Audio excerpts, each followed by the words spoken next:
오늘 아침 사사기 14장 말씀입니다.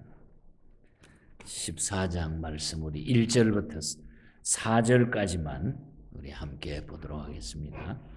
14장 1절부터 4절까지 함께 합독합니다. 삼손이 딥나에 내려가서 거기서 블레셋 사람의 딸들 중에서 한 여자를 보고 올라와서 자기 부모에게 말하여 이르되 내가 딥나에서 블레셋 사람의 딸들 중에서 한 여자를 보아사오니 이제 그를 맞이하여 내 아내로 삼게 하소서 하며 그의 부모가 그에게 이르되 내 형제들의 딸들 중에나 내 백성 중에 어찌 여자가 없어서 내가 할례 받지 아니한 블레셋 사람에게 가서 아내를 맞으려 하느냐 하니 삼손이 그의 아버지에게 이르되 내가 그 여자를 좋아하오니 나를 위하여 그 여자를 데려오소서 하니라.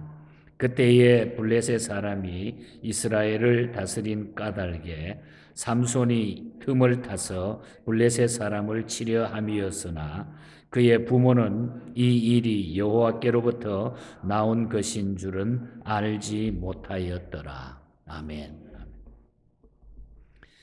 오늘도 우리 하나님의 큰 은혜가 함께하기를 축복합니다. 우리 서로 한번 얼굴 보시면서 주님 이름으로 축복합니다. 사랑합니다. 축복합니다. 또 세월이 흘러가면서 우리 육신은 약해지지만은 영적으로는 날마다 더 강해지시기를 축복합니다. 우리 이따가 우리 기도 시간에 함께 기도해 주시기 바랍니다. 우리 김재학 원사님이 저도 아침에 들었는데 어제 저녁 거의 10시 반 이후에 몸이 편찮으셔서 병원에 가셨다고 그럽니다. 기도해 주시고 또 우리 최경훈 권사님도 또 몸이 늘 안 좋으셨지만은 오늘 몸이 안 좋아서 못 나오시고 또 우리 김중철 장로님도 요즘 몸이 안 좋아서 새벽에 이렇게 잘 못 오시고 계십니다.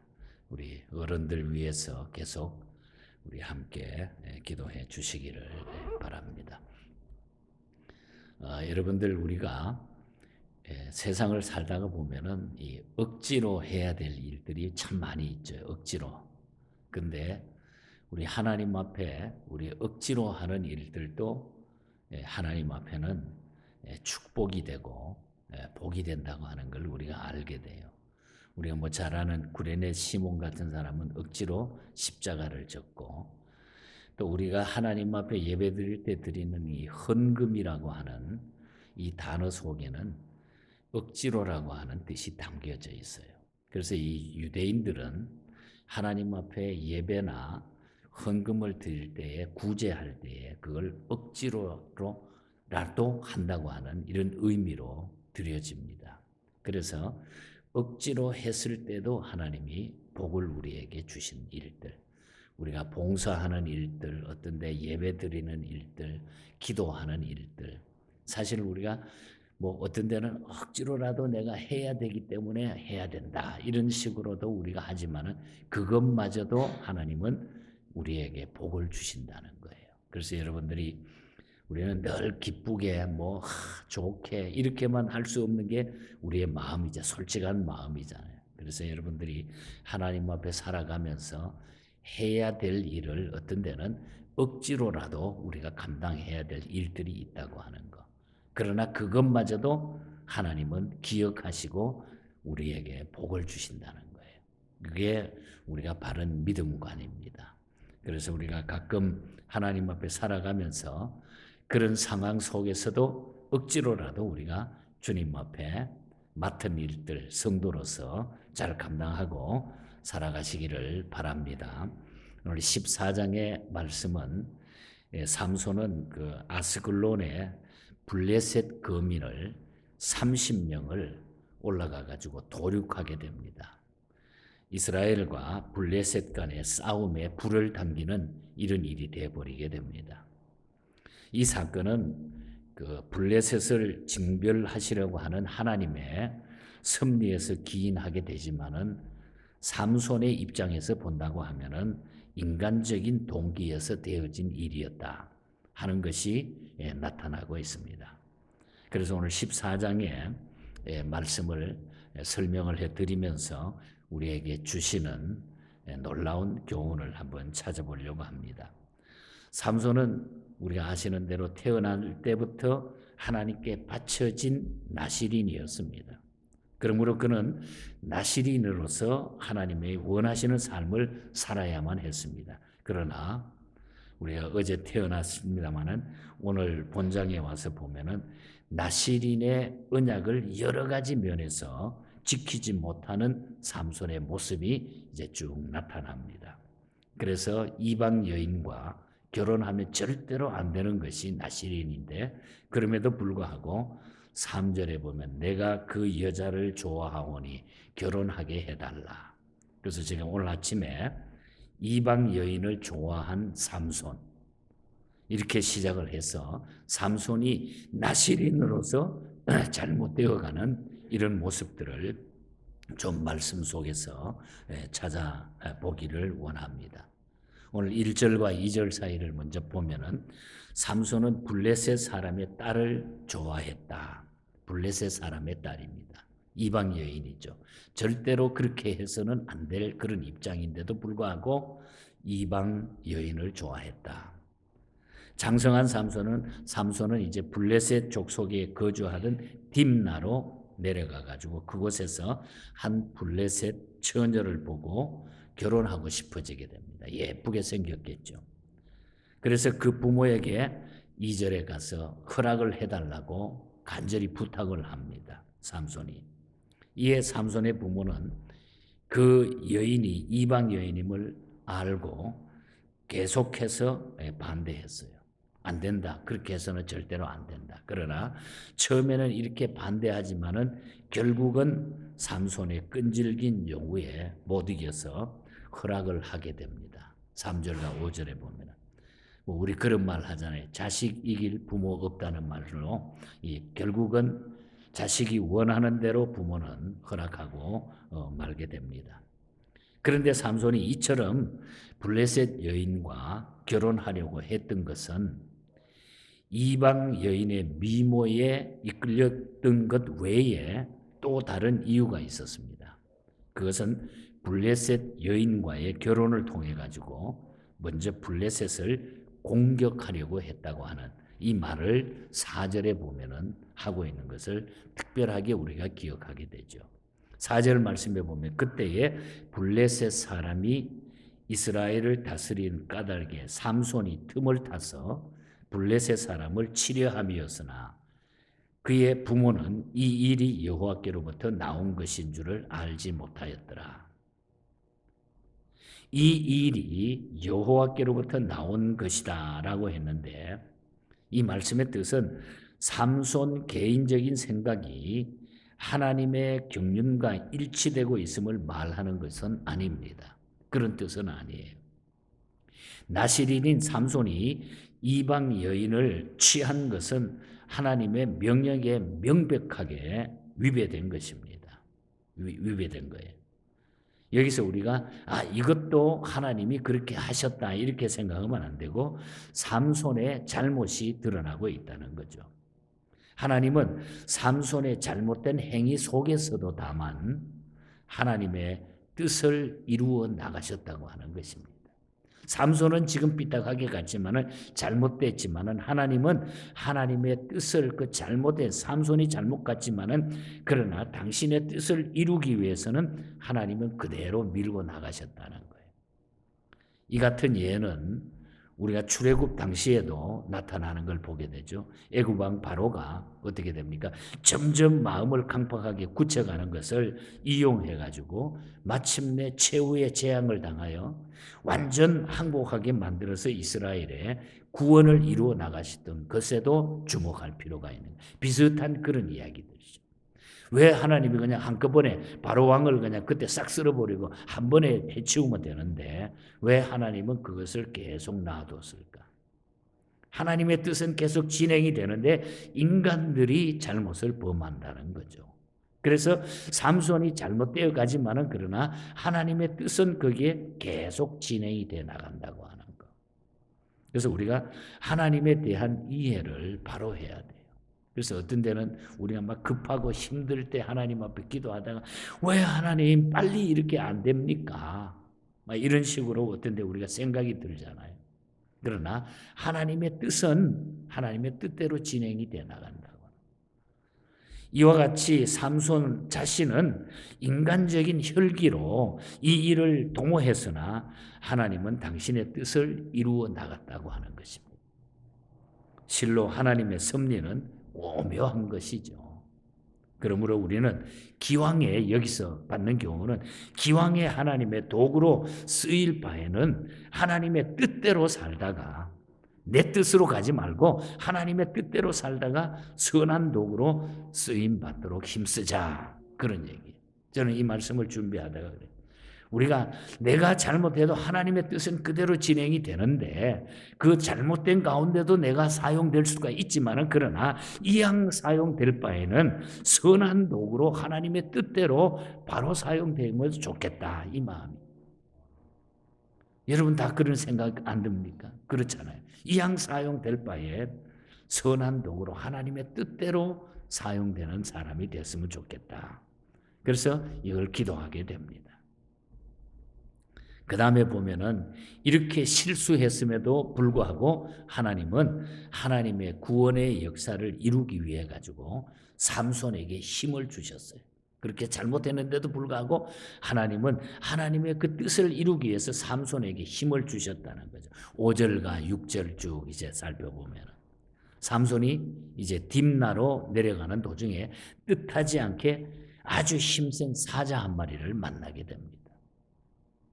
그렇지만 하나님의 신에 감동된 삼손은 그 사자를 맨손으로 찢어가지고 죽이는 거예요. 6절에 보면. 얼마나 힘이 센지 삼손을 그냥 사자를 찢어가지고 죽인 거예요. 삼손이. 이러한 사건은 삼손이 얼마나 큰 힘을 소유했는지를 잘 보여줍니다. 아마도 하나님은 특별한 은사로 삼손에게 어마어마한 힘을 주셨던 것 같아요. 나실인으로서. 이것은 바로 블레셋을 크게 쳐부술 것을 보여주는 하나님의 징조였다는 거죠. 하나님이 이렇게 강한 하나님이 블레셋을 칠 것이다 하는 이런 징조를 아마 보여주셨을 거예요. 삼손도 그걸 느꼈을 거예요. 이게 아마 내 힘, 내 자체의 힘이 아니다. 이거는 분명히 누군가는 나를 돕고 있다고, 하나님이 나를 돕고 있다는 걸 아마 삼손도 느꼈을 거예요. 그러므로 삼손의 힘은 하나님의 역사를 이루어 나가기 위해서 주신 하나님의 도구였음을 알 수가 있습니다. 여러분 우리가 하나님 앞에 도구로 사용될 때는 그래서 하나님이 나를 통하여 여러분들을 통해 가지고 하나님이 크게 역사할 때가 있다는 거죠. 내 힘이 아닌 하나님의 힘이 나를 통해서 나타난다는 거예요. 이게 하나님 앞에 우리가 쓰이는 도구라는 거죠. 우리도 나약한 존재지만은 하나님이 함께 하시기만 하면은 우리는 사자와 같은 두루 다니면서 우는 사자같이 두루 다니면서 삼킬 자를 찾는 우리의 영적 대적 마귀도 능히 쳐부수고 승리할 수 있음을 우리가 믿으라는 거죠. 에베소서에서도 베드로전서에서도 그 이야기를 합니다.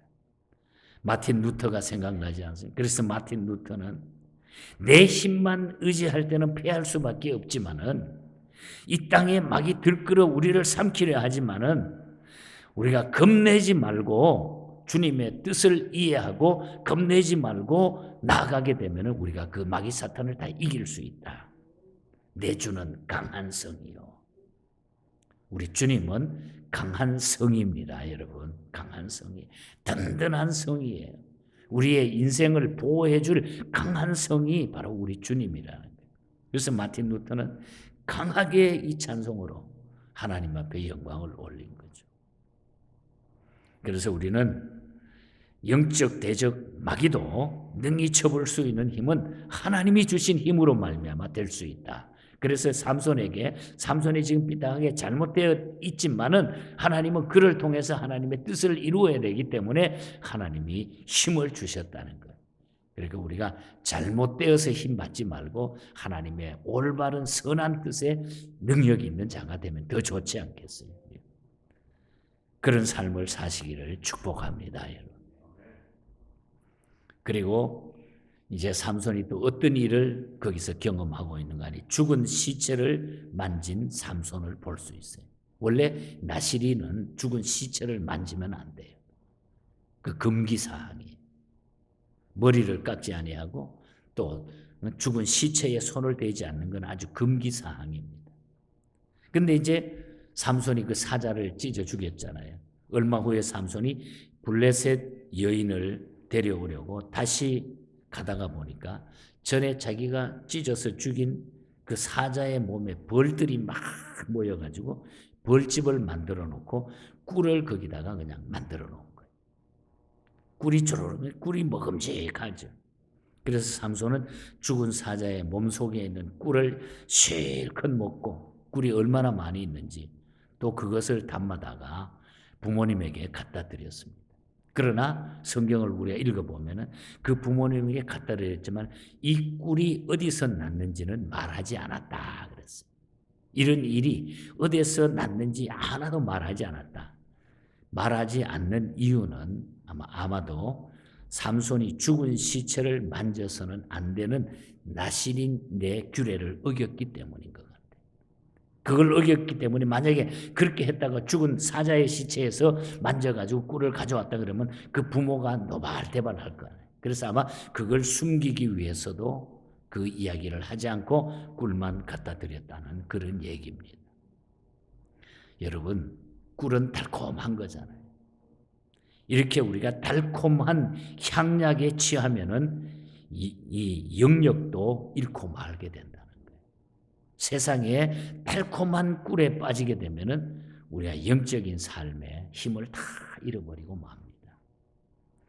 그래서 이 삼손이 이제 그 꿀을 갖다 부모님께 갖다 드리고 이제 삼손이 결혼을 본격적으로 하기 위해 가지고 이제 14절 이하에 쭉 가보면 이제 거기 가서 이제 결혼하러 가가지고 그 친구들에게 수수께끼를 내잖아요. 만약에 이 수수께끼를 내면은 마치면은 배옷 30벌 하고 겉옷 30벌을 준다. 12절에 보면은. 그리고 그 수수께끼의 내용은 14절에 나잖아요. 먹는 자에게서 먹는 것이 나오고 강한 자에게서 단 것이 나오는 것이 무엇이냐. 그건 뭐 사자의 꿀이잖아요. 그 이야기를 이제 수수께끼로 냈어요. 그런데 사흘이 지나도록 그 수수께끼를 풀기 위해서 고민 아무도 그 수수께끼를 어떻게 그걸 알겠어요? 아무도 모르지. 그래가지고 15절에 가서 보면은 그 자기 신부가 될 여자에게 그 친구들이 가가지고 뭐라고 했냐면 15절에 너와 아버지 집을 불살라 버린다. 왜? 그게 제 답이 뭐냐? 알려달라는 거예요. 삼손을 설득해가지고 네가 그게 뭔지 답을 해달라.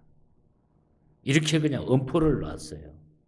그래가지고 그 아내가 7일 동안 계속 삼손을 졸라댔다고 그랬어요. 17절에 7일 동안 계속 졸라대가지고 삼손이 결국은 그 이야기를 해줘버리고 말잖아요.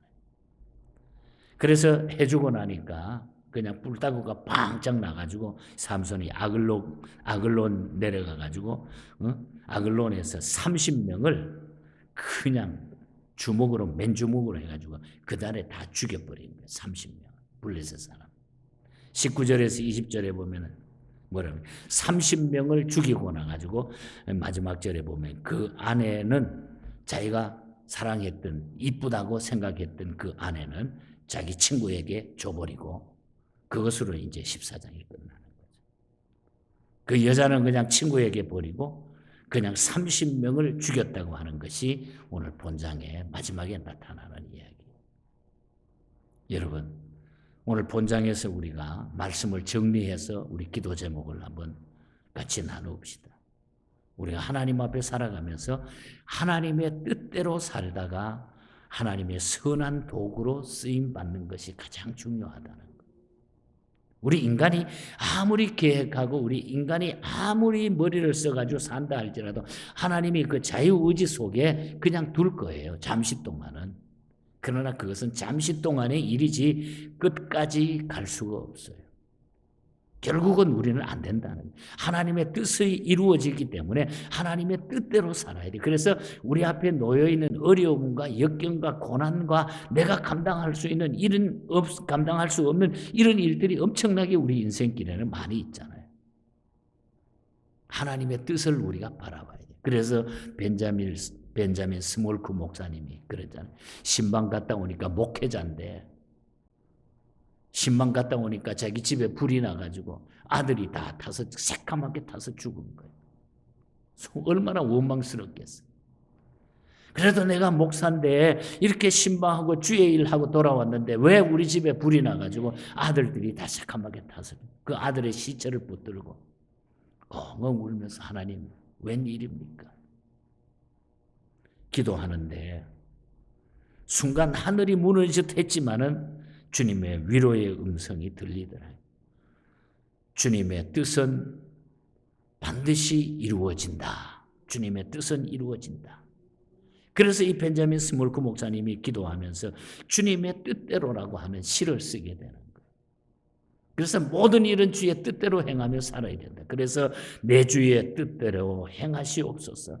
온 몸과 영혼을 다 주께 드리니 이 세상 고락간 주 인도하시고 날 주관하셔서 뜻대로 하옵소서. 이 사실을 깨닫고 나니까 하나님께서 그에게 능력과 힘을 주시는데 두 아들이 먼저 천국 갔지만 그 후에 그 사역은 너무나 능력 있는 삶으로 계속 연결이 되는 거예요. 벤자민 스몰크 목사님. 우리는 모르는 거예요, 여러분. 우리는 모르는 거예요. 이 세상은 지나가는 것이기 때문에 모르는 거예요. 그래서 우리는 선한 주님의 뜻에 우리의 삶에 초점을 맞춰야 된다는 거예요. 1900년도 초에 미국의 아드리안 폴라드 목사님이라고 하는 분. 그냥 평생 당뇨병으로 너무너무 고생을 했던 분. 왜 목회자에게 이런 당뇨병을 줘가지고 그냥 못 견디게 만듭니까? 요즘 같으면 약도 좋고 좀 좋을 텐데, 의학적으로. 그때만 해도 너무 힘든데. 하나님 앞에 엎드려서 기도하다가 하나님, 주님의 뜻이 어디에 있습니까? 찾으면 주님의 뜻이 어디에 있습니까? 주님의 뜻대로 하시옵소서. 그냥 거기에 자기가 자기 자신을 다 내려놓는 거예요. 그래서 하나님이 그를 그 당뇨병 속에서 약한 중에 계속 넘어졌다가 힘들다가 또 붙잡아 주시고 결국은 이분이 자기의 마지막 이 몸을 조금이라도 건강한 이 몸을 아프리카 선교를 위해서 쓰시겠다고 선교사로 파송이 되는 거예요. 그래서 이분이 기도하면서 만들었던 찬송 가사가 주님의 뜻을 이루소서. 고요한 중에 기다리니 주님의 뜻을 이루소서. 주님 발 앞에 엎드리니. 저는 그 4절 가사가 부를 때마다 너무너무 감동적이고 제 마음을 이렇게 막 주님 앞에 가까이 얽어매 주시는 것 같아요. 4절에 보면 주님의 뜻을 이루소서. 온전히 나를 주장하사 주님과 함께 동거함을 만민이 다 알게 하소서. 내가 주님의 사람으로 내가 주님과 함께 사는 것을 만민이 알게 해 주시옵소서. 여러분, 우리가 이 땅에 살아가면서 주님하고 사는 것이 최고잖아요. 영원히 사는 이상. 그래서 우리가 주님의 뜻을 이루는 선한 도구로 살자. 삼손은 사실 마지막에 비참하게 되잖아요. 사사로서 부끄러운 일이 있어요. 그러나 그 부끄러운 가운데서도 하나님은 그를 사용하셨죠. 그래서 우리가 삼손을 통해서 위대한 그의 인물을 기억하지만은 더 우리가 적게 좁게 내 개인에게 맞추었을 때에 하나님, 내가 큰 일은 하지 못할 망정 주님의 뜻대로 살다가 주님 기쁨이 돼서 천국 가게 해 주시옵소서. 선한 뜻에, 주님의 선한 뜻에 맞추어서 내 삶을 살아가자. 실컷 하나님 앞에 이용되고 삼손같이 돼서는 안 된다는 얘기. 다시 말하면 하나님 앞에 사용되기는 사용되는데 다 사용되고 버림받는다고 하면은 그 얼마나 그 억울한 일입니까? 선한 일에 선하게 주님의 뜻을 이루는 저와 여러분이 되시기를 주님 이름으로 간절히 축복합니다. 예. 오늘 이 말씀 기억하면서 여러분 우리